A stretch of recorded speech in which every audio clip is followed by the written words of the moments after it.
मुकेश बदरपुर में अपने परिवार के साथ रहता था। उसका एक 8 साल का बेटा भी था जिसका नाम था पिंकू। पिंकू बहुत शरारती था, लेकिन इसके साथ साथ वो पढ़ाई भी बहुत अच्छी कर लेता था और इसी वजह से वो उसकी सारी शरारतों को बर्दाश्त कर लेता था। पिंकू हमेशा उसके पापा से जिद करता रहता था कि वो कहीं उसे घुमाने ले जाए, लेकिन मुकेश उसे हमेशा काम का बहाना दिखाकर टाल देता था, जिस वजह से पिंकू अपने पापा से नाराज था। उसकी नाराजगी को देखते हुए मुकेश ने उसे वादा किया कि वो उसे होली में मेले में घुमाने ले जाएगा।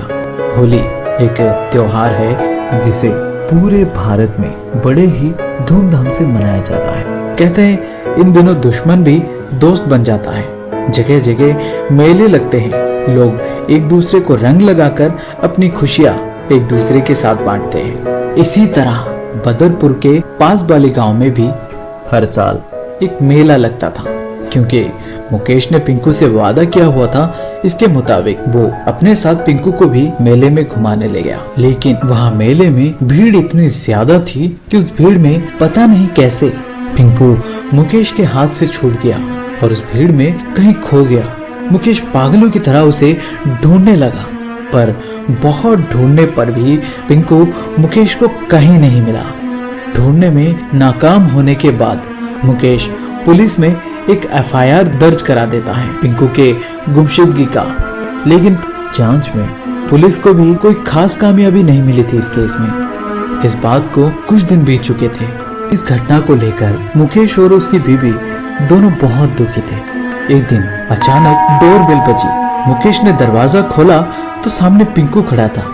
उसे सामने देखकर मुकेश और उसकी बीवी खुश तो बहुत हुए, लेकिन उनकी ये खुशी बस कुछ ही देर के लिए था, क्योंकि दोनों ने पिंकू में एक अजीब सी बदलाव नोटिस किया। पिंकू ना ही कुछ बोल रहा था और ना ही कोई रिएक्शन था उसके चेहरे पर। इससे पहले कि मुकेश पिंकू से कुछ पूछता, पिंकू अचानक से पीछे मुड़ा और चलने लगा। मुकेश भी उसके पीछे पीछे चलने लगा, ये देखने के लिए कि आखिर वो जा कहाँ रहा है। और इसी तरह वो दोनों एक जंगली इलाके में पहुंचे, जहाँ पर पिंकू अचानक कहीं गायब हो गया। मुकेश उसे इधर उधर ढूंढने लगा, तभी उसे उस जगह से थोड़ी दूर एक पुरानी घर से 2 लोगों को निकलते देखा। उन लोगों के हाथ में एक बच्चे की लाश थी। मामला आखिर क्या है, ये देखने के लिए मुकेश छुपते छुपाते जैसे ही उस घर के नजदीक हुआ तो उसने देखा उस घर में कुछ बच्चे और भी थे, जिनके हाथ पैर बंधे हुए थे, और वहीं पास में 2 लोग उन पर निगरानी रखे हुए थे। ये देखकर मुकेश को ये समझने में देर नहीं लगी कि ये लोग इन बच्चों को अगवा कर लाए थे ताकि उनके साथ कुछ बुरा कर सके।